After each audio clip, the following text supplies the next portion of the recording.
Hi, this is Brad with Pro Wrestling Junkies, and happy Halloween. Welcome to the Devil's Holiday edition of Toiletside Wrestling Talk. Today's guest hails from Reston, Virginia, and was trained by Jimmy Z. He's worked for such promotions as Beyond, GCW, Virginia Championship Wrestling, Star Pro Wrestling, Primetime Wrestling, to name a few. He's held the PWG Tag titles, the PWI Ultra J Championship, as well as the VCW Tag titles. And along the way, he shared the ring with the likes of Lucas Calhoun, Chuck Taylor, Sanjay Dutt, Orange Cassidy, Mike Verna, Pete Dunne, again, to name a few. If you have a subscription to IWTV, which you should, you can see many of my guest matches there, and was recently ranked number 410 on PWI's annual Top 500 list. So please help me welcome someone who, if he was my dad, I would say could beat the crap out of your dad, Mr. Logan Easton, LaRoux. Hey, Logan, how are you? I'm good. How are you, Brad? I'm doing fine. Thank you for coming on Halloween. I hope this isn't throwing your plans off. No, Halloween during a pandemic isn't super exciting. So you haven't gone trick-or-treating or anything? Not yet. The night's still young here. Yeah, totally. So let me ask you a question. Do you watch a lot of wrestling? Like, do you have time to watch wrestling, like, weekly? Yeah, I do. I don't follow weekly TV super closely. I haven't for a few years, but I mean, I do. I watch all kinds of tape study. All kinds of... And can you, so, you have several names. There's Blank, there's Barf, there's Logan. Can you take me through the evolution? Sure. When I first started training, I was the man of the hour, Logan Wade, prior to Leo Rush's existence in wrestling. And then I was Logan Hodge, the Jimmy Z, who owned the training school I trained at. Gave me Logan Hodge off of Danny Hodge. Okay. From there, I was given a masked gimmick at a place called Fusion in Virginia, and I was Executioner Gallows. Then I'm champion 1%, Logan LaRoux, and about 2012 is when I started, and that's been my name since. I have a friend named Blank who used to wrestle as Race Jackson in Chicago. Oh, okay. Then, elsewhere. All right. And Barf was a product of the Masked Wrestler. Yeah, that's on IWTV now. Yes. Do you have a subscription to that? I steal a subscription from another independent pro wrestler. I do the same with Amazon Prime. There's no shame in that. We'll both go to jail together. Yeah. So I just want to talk about this briefly because I think sometimes it makes people uncomfortable, like wrestlers. So you were ranked number 410 by PWI. Is it an honor? Is it pressure? I would say it's an honor. It's cool that I can tell my family in lots of different states, like, you can go to the grocery store and see my name. Yeah. Pretty cool. Yeah, color pictures, everything. Yeah, I mean, I think it's cool. Now that this is my first year ranked, so now I have some pressure to try to get a better ranking next year, I think. Did you buy like many copies of the magazine? Yeah, I cleared out my local Safeway. Oh, did you? Oh, that's hilarious. And do you like look who's behind you and who's like just ahead of you? I mean, a little bit. I think it's all it is what it is, Yeah. Oh, there we go. So let's go back to young Logan. What were you like as a kid? Were you active? Were you an introvert, an extrovert? I would say I've always been pretty extroverted. In high school, I played football and lacrosse. Before that, I did only one season of amateur wrestling when I was in like 7th grade. I was expecting 4 ropes in a wrestling. That's not what I got, so I wasn't crazy about that. I did martial arts and stuff like that. And how did wrestling come onto your radar? So I was probably like 4 or 5 years old. I was at Blockbuster, and I saw a clown on a VHS box, and I loved Batman, and I thought it was the Joker or something Batman related. Yeah. I'm pretty sure, I'm not 100% sure, but I think that tape was WrestleMania 10. Oh, okay. Doink the Clown tag match with Lena Vachon. I think same thing. It just like hooked me as a 5-year-old, and I've really been watching since. Oh my gosh. And how about, do you have any siblings? Yeah, I have an older brother who I would say during like the Attitude Era when we were kids and it was more socially acceptable to be a big fan, he was into it, but I mean, he's not a fan. Oh, okay. let me ask you a question. If things ever got heated between the two of you now, could you take your brother easily? I could take him. I want to preface this by saying he's 6'3" and like 250 pounds. He should have been the rest, but I got the technique down. Okay. So, when did you decide that I'm going to become a professional wrestler? I think by the time I was in middle school, I was sure that I absolutely.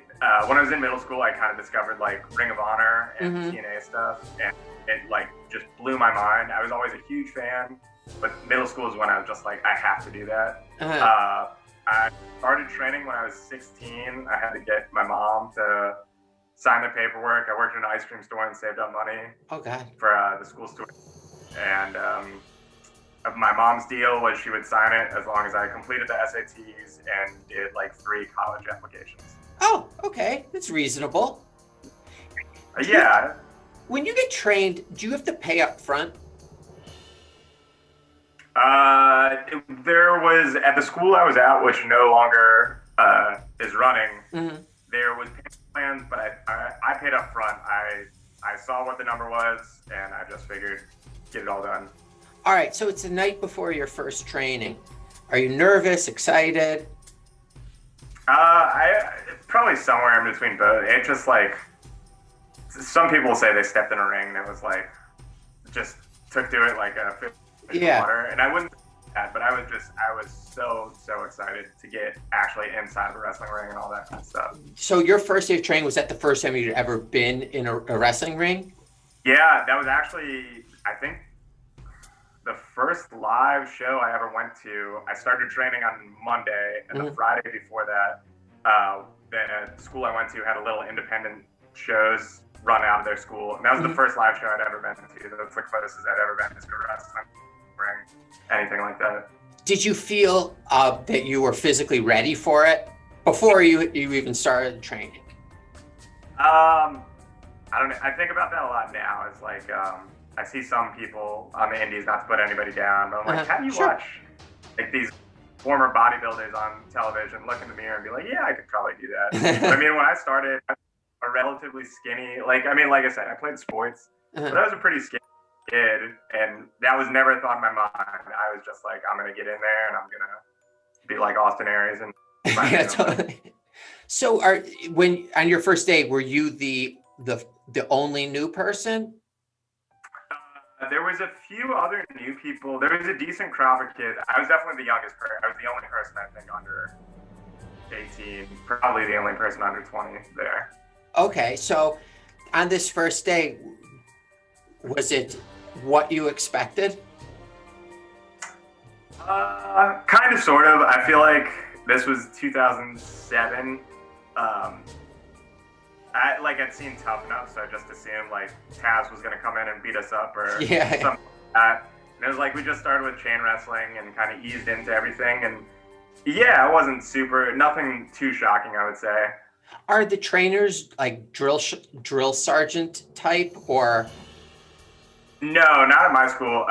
John Kerman was kind of the head trainer at the time, and Christian York would pop in here or there. He was listed as a head trainer, but he wasn't there a whole lot. No, they were pretty laid back and like cool. As long as you did your work and didn't dick around. Like if there's times to work out, if you're there to work, right?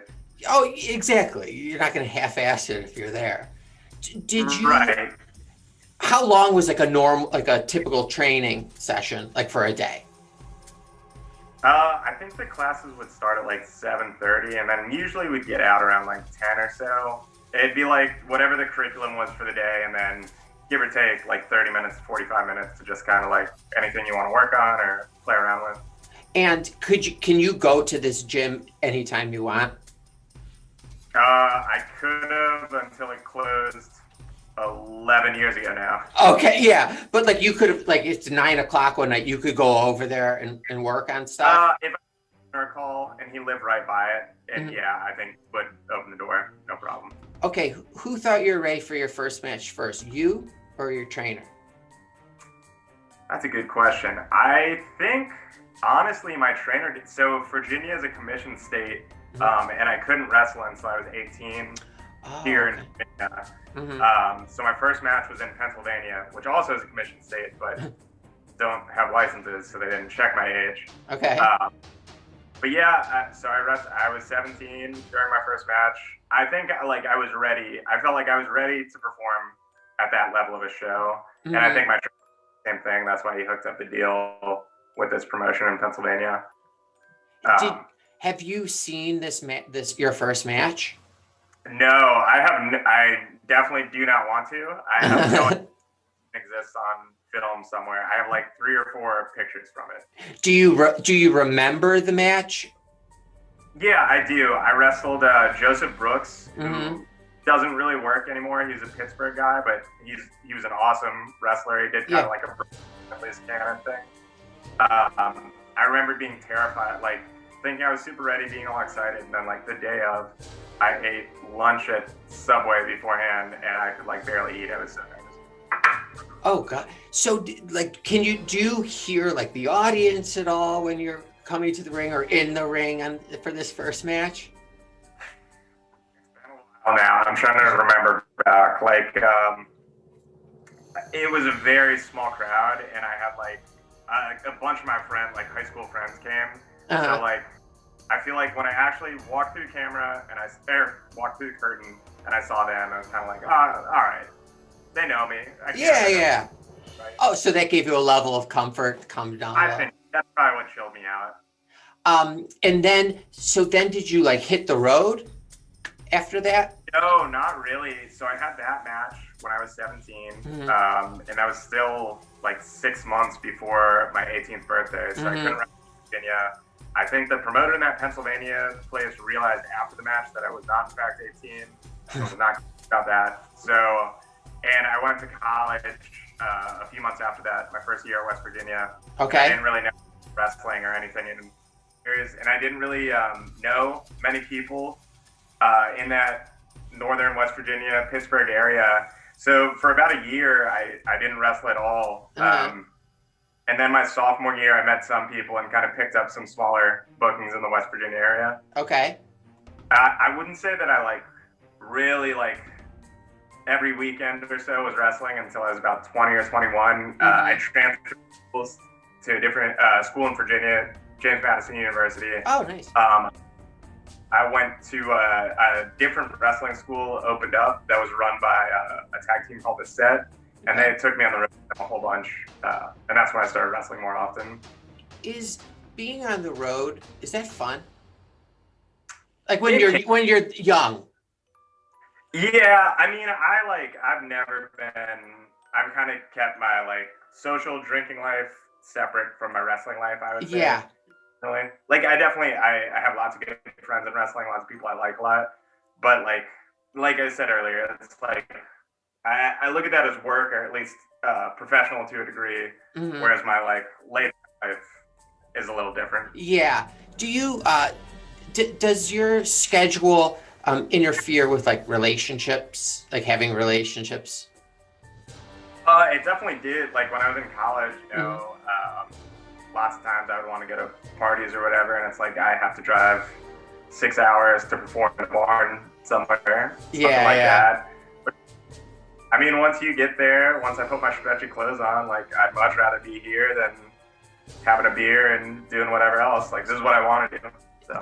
Do you love wrestling? Yes, absolutely. And has it gotten stronger like through the years, or just constant? Yeah, I feel like I think it's like anything you have a passion for. If you have a real passion for, like there's hills and valleys to it, right? But I think that the love and passion you feel for something, you'll always be discovering something new that you love about it, I think. When do you start thinking about your character and cutting promos? Is that part of training? Yeah, so that initial school that I went to, we had a promo day, but I didn't really have a defined character. I came up with 1% thing at In the Biz, the school run by The Set. Jason, who's in Capital Places, he helped me get this character. Okay. And that's when my character came into its own. Like I became way more comfortable with promos, and talking in front of the laugh crowd, stuff like that. And when you're practicing, is it literally you just kind of cut something off the top of your head? So there's different things you can do. It can be like you have a match coming up with this person, talk about this person. But I think to get comfortable speaking, you got to be kind of comfortable talking about whatever. So it's like talk about hair curlers, talk about whatever, and like, can you make that compelling? Can you draw different emotions out for it? And are there some people who just can't do that? Yeah, definitely. And like I don't know that I'm ever going to be able to do it standing shooting star press, but I'm comfortable cutting a promo. There's people that can do that star that probably aren't super comfortable cutting a promo. So okay, I'm gonna let you go soon because I'm sure you gotta go trick or treat or something. What's one match that everyone should see of yours that you're most proud of? Okay, if you gotta limit me to one, you can do 3 if you'd like. Okay, if I can do 3, that makes it easier. Myself and Eric Royal at the Nova Project 3. That's on IWTV. Okay. Not me, but somebody that looks a whole lot like me, Race Jackson with NRG against Devastation Corporation at the MARTA Complex at Chikara Show. Okay. And then I'm going to go with a recent one, maybe not my best, but something I am proud of, was that first episode of The Masked Wrestler. Yeah. Barf against Genkai, which is on YouTube and IWTV. And I think it's all over. Okay, that's good. So I have something to do tonight now. I appreciate that. Okay, can I ask you 5 random non-wrestling related questions? They're just yes or no questions. If you want to say anything beyond yes or no, you're welcome to.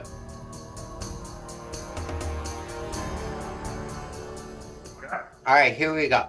Have you ever kissed someone over the age of 80 passionately?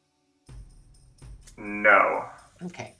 Is there any circumstance where you would eat grass from your neighbor's lawn? I guess if there's enough money involved, maybe. Which leads me to my next question. Oh, perfect. For $14,000, would you deliver a baby alone?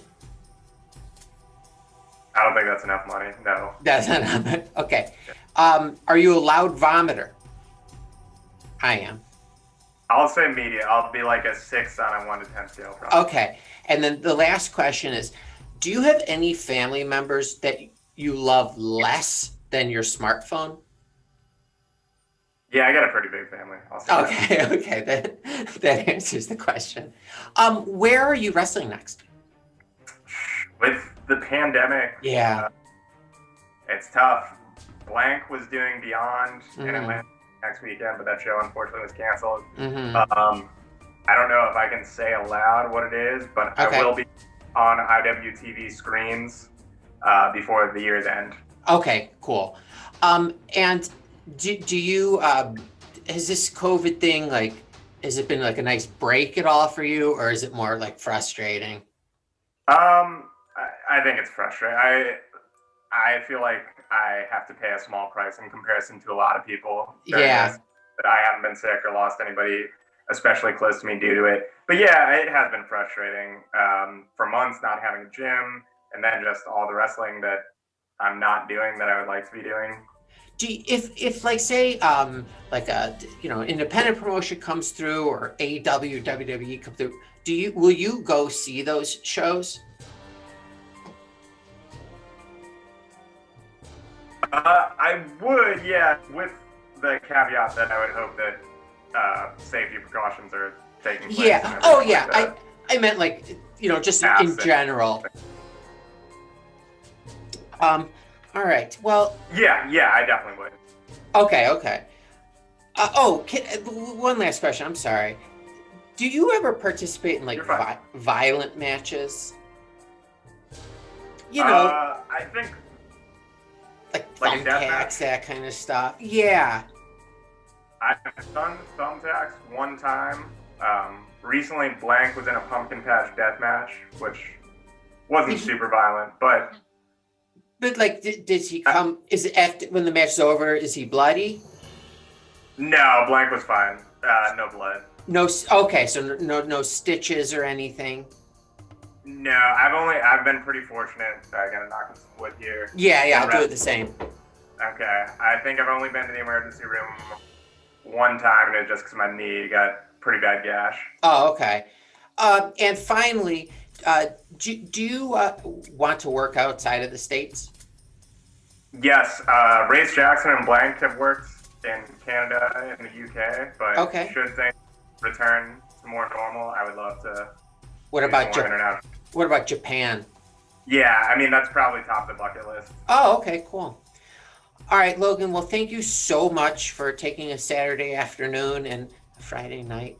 And I definitely would love to have you on again, especially when like shows start happening and we get a vaccine and all that garbage. But until then, I hope you stay healthy and your family and friends healthy. And we'll definitely talk again. All right, thanks so much, Brad. Thanks All right, take care.